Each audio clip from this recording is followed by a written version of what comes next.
민수기 16장 25절에서 30절 말씀을 가지고 생명의 길이라는 제목으로 말씀을 증거하겠습니다.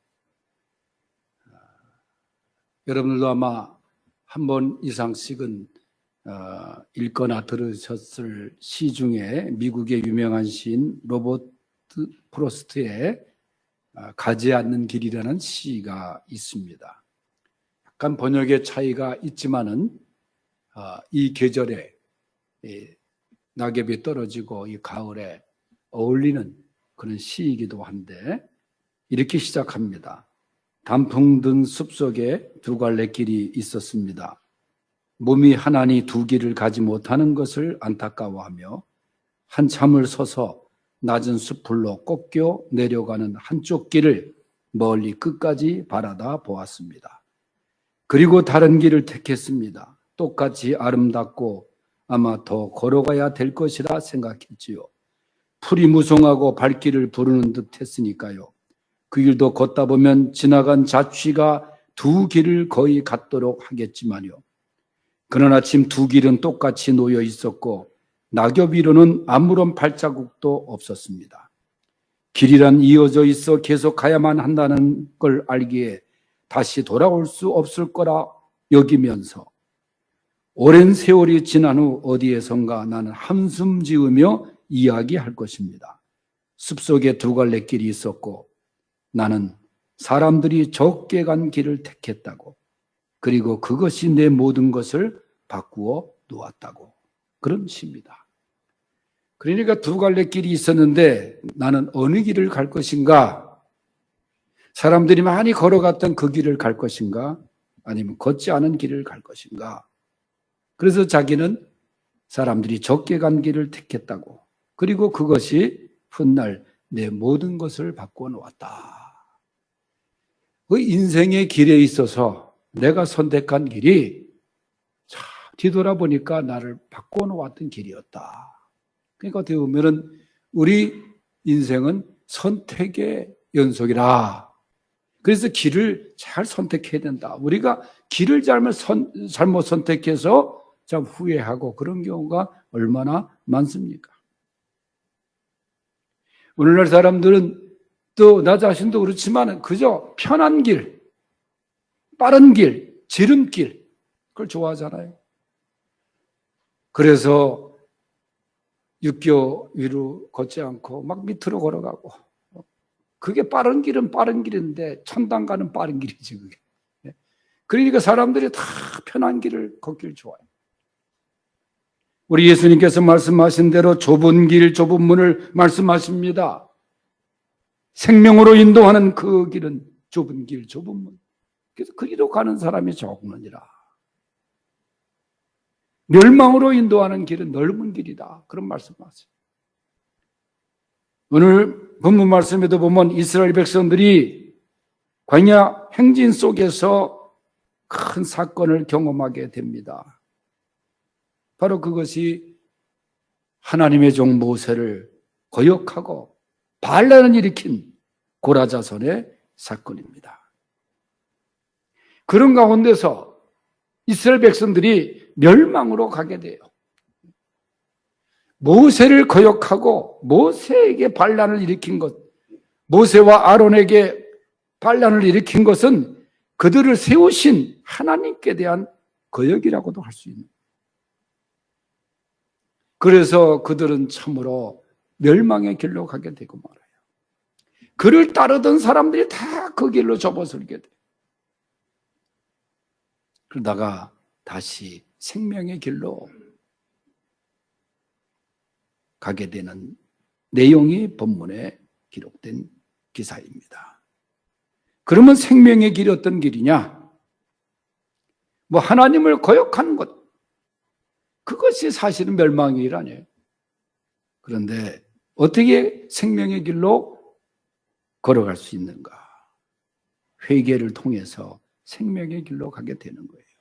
우리 25절 다 같이 한번 읽어보겠습니다. 25절 시작. 모세가 일어나 다단과 아비람에게로 가니 이스라엘 장로들이 따랐더라. 아멘. 이스라엘 백성들이 광야 생활을 하는 중에 여러 가지 참 불편한 어려움이 많았죠. 마실 물을 달라, 먹을 것을 달라. 그래서 모세를 원망하고 하나님을 원망하고 반석에서 샘물이 나게 하고 메추라기 만나와 메추라기 통해서 먹여주시고 그런 가운데서 또 그들이 원망하고 그게 반복적인 일이었어요. 그런 가운데 그들이 나중에는 고라가 주동을 해가지고 반란을 일으켜요. 그러니까 불만의 세력들이 규합이 돼가지고 이제 폭동을 일으킵니다. 뭐 쿠데타를 일으키는 거나 마찬가지죠. 그런데 말씀드린 대로 고라자산의 반역은 하나님에 대한 반역이었어요. 그런데 그 고라자산의 선동 속에서 참으로 가서는 안 될 이 장로들, 이스라엘 장로들까지 가게 됐다는 거예요. 그런 가운데서 그들이 잘못된 것을 깨닫습니다. 그래서 오늘 읽은 25절은 뭐냐면 잘못된 길로 가게 된 그들이 이스라엘 장로들이 다 다시 돌아서서 모세를 따랐더라. 그런 말이에요. 여러분 회개라는 것이 무엇입니까? 그냥 잘못했어요. 그게 회개가 아니에요. 회개는 내가 잘못을 뉘우치고 방향을 전환해서 돌아서는 것이 회개지 내가 잘못했구나 뉘우치고 반성하는 게 회개가 아닙니다. 누가복음 15장에 보면 유명한 탕자의 비유가 나오잖아요. 탕자가 아버지 품을 떠납니다. 아버지는 하나님을 말합니다. 탕자는 아버지 품을, 하나님 품을 떠난 인간을 말하는 거예요. 탕자가 아버지 유산을 다 받아가지고 먼 나라에 가서 허랑방탕했다 그랬어요. 있는 돈 다 쓰고 초라한 신세가 되고 돼지우리에서 돼지 먹는 먹이로 배를 채우는 그 비참함의 신세가 되죠. 그때 탕자가 뉘우칩니다. 아버지 집에 먹을 것이 많은데 품꾼이 많은데 그건 회개가 아닙니다. 성경은 뭐라고 말해요? 탕자가 아버지 집을 그리워하고 후회하고 반성하고 그런 단계에서 이에 돌이켜 아버지께로 향하니라. 그렇게 기록을 해요. 돌이켜서 아버지께로 가는 게 회개예요. 생각만 하는 게 회개가 아니에요. 자신의 죄를 뉘우치고 잘못된 길에서 방향을 전환해서 하나님께로 돌아가는 그것이 회개입니다. 그 회개가 멸망의 자리에서 생명의 자리로 인도하는 거예요. 우리는 실수할 수 있고 죄를 범할 수 있습니다. 그리고 본문의 고라자손들처럼 하나님을 거역할 수 있어요. 그런데 거기에 머물러서는 안 됩니다. 하나님을 등지고 간 걸음에서 하나님을 향하여 하나님 앞에 바로 서야 돼요. 회개하면 구원을 받는 거예요. 여러분 골고다 언덕에서 예수님이 십자가에 못 박혀 달리셨을 때에 양쪽에 두 명의 강도가 함께 있었습니다. 한 강도는 주님을 비방하고 끝내 회개치 아니했고 한 강도는 마지막 순간에 주님의 나라가 임하실 때 나를 기억하소서 회개합니다. 가장 짧은 순간에 구원받은 사람이 이 사형수가 아닌가 생각이 돼요. 죽기 직전에 주님을 만나서 회개하고 주님이 뭐라 그러셨어요? 오늘 네가 나와 함께 낙원에 있으리라. 내일이 아니에요. 지금 이 시간 이제 나와 함께 낙원에 갈 것이니라. 회개하면 강도처럼 살았던 사람도 구원을 받는 거예요. 반대로 회개치 아니하면 멸망의 길로 가게 되는 거예요. 누가복음 13장 5절에 말씀하기를 회개치 아니하면 다 이와 같이 망하느니라 그랬어요. 망루가 무너져서 죽는 이 사건을 통해서 주님께 질문을 했을 때 주님의 대답이 회개하지 아니하면 다 이와 같이 망한다는 거예요. 사도행전 3장 19절에 보면 그러므로 너희가 회개하고 돌이켜 너희 죄 없이함을 받으라. 이같이 하면 유쾌하게 되는 날이 주 앞으로부터 이를 것이라 그랬어요. 회개의 길이 생명의 길입니다. 우리가 예배 시간에 하나님 앞에 참회의 기도를 드리잖아요. 그죠? 깨끗한 마음으로 주여 주님의 보혈로 용서하옵소서. 회개하는 거예요. 두 번째는 악에서 떠나는 것이 생명의 길입니다. 26절에서 27절을 읽어보겠습니다. 시작. 모세가 회중에게 말하여 이르되 이 악인들의 장막에서 떠나고 그들의 물건은 아무것도 만지지 말라. 그들의 모든 죄 중에서 너희도 멸망할까 두려워하노라 하며 무리가 고라와 다단과 아비람의 장막 사방을 떠나고 다단과 아비람은 그들의 처자와 유아들과 함께 나와서 자기 장막문에 선지라. 아멘. 26절, 27절 읽은 말씀 가운데 여기 보면 악인들의 장막에서 떠나고 아비람의 장막 사방을 떠나고 그렇게 말씀하고 있어요. 이 고라 자손들의 이 패거리들 악한 길에서 떠나는 것, 그것이 생명의 길이에요. 시편 1편에도 복 있는 사람은 악인의 꾀를 쫓지 아니하고 그랬어요. 악인을 따라가지 아니하고 그 말입니다. 여러분, 생명의 길은 악한 길에서 떠나게 되는 거예요. 거기서 떠나게 되는 거예요. 고라 자손의 처자식들은 민수기 26장 11절에 보면 반역의 대열에 함께하지 아니하고 떠나서 삶을 얻게 돼요. 그러나 고라 자손의 그 추종자들은 그저 떠나지 못하고 나중에 멸망을 하게 되지 않습니까? 그래서 여러분, 악은 모양이라도 버리라 그렇게 말씀하고 있어요. 히브리서 11장 24절에 보면 모세의 이야기가 나오는데 믿음으로 모세는 장성하여 공주의 아들이라 칭함을 거절하고, 그러니까 자기를 키워준 공주, 그 정이 얼마나 들었겠어요. 은혜를 얼마나, 정말 잊지 못할 은혜 아닙니까? 그러나 자기 동족의 백성과 고난받는 길을 택했다. 떠나 거절하고 택했다 그 말이에요. 아무리 애굽이 살기 좋아도 하나님과 상관이 없는 그 시기에 그는 거기를 떠났습니다.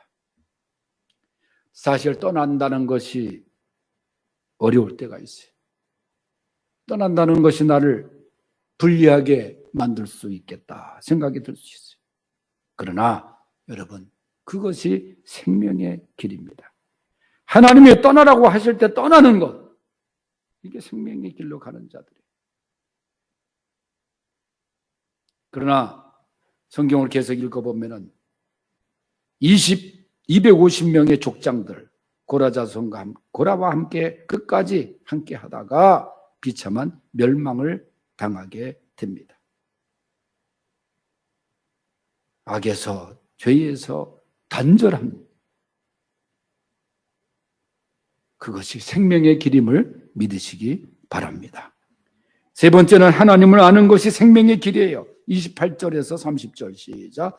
모세가 이르되 여호와께서 나를 보내사 이 모든 일을 행하게 하신 것이요 나의 임의로 함이 아닌 줄을 이 일로 말미암아 알리라.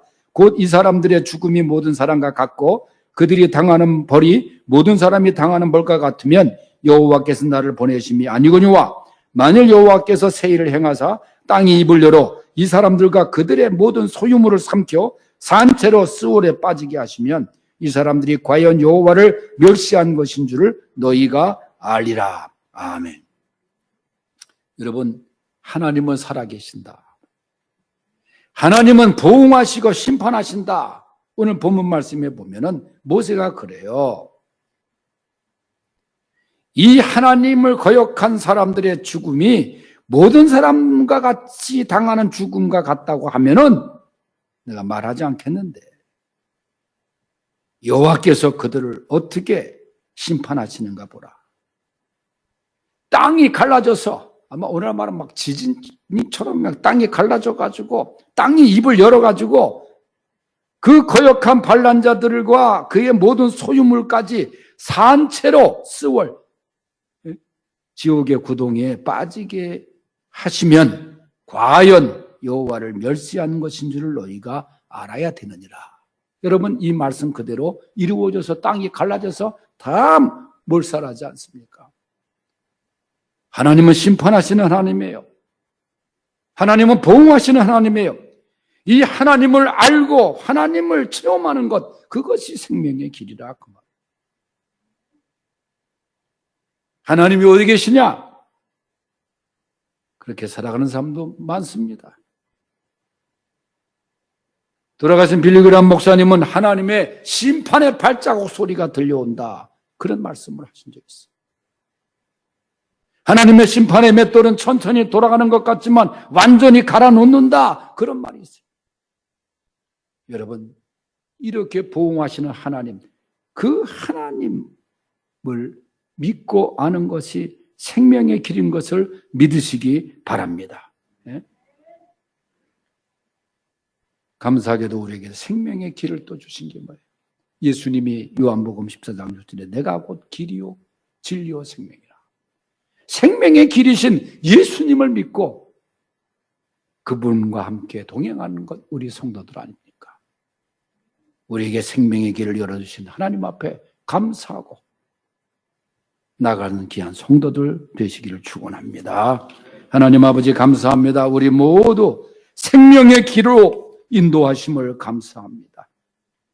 회개를 통해서 악에서 떠나 하나님을 알고 심판하시는 하나님을 믿고 의지하는 가운데 생명의 길로 가는 우리 성도들 되게 하여 주시옵소서. 예수님의 이름으로 기도하옵나이다. 아멘.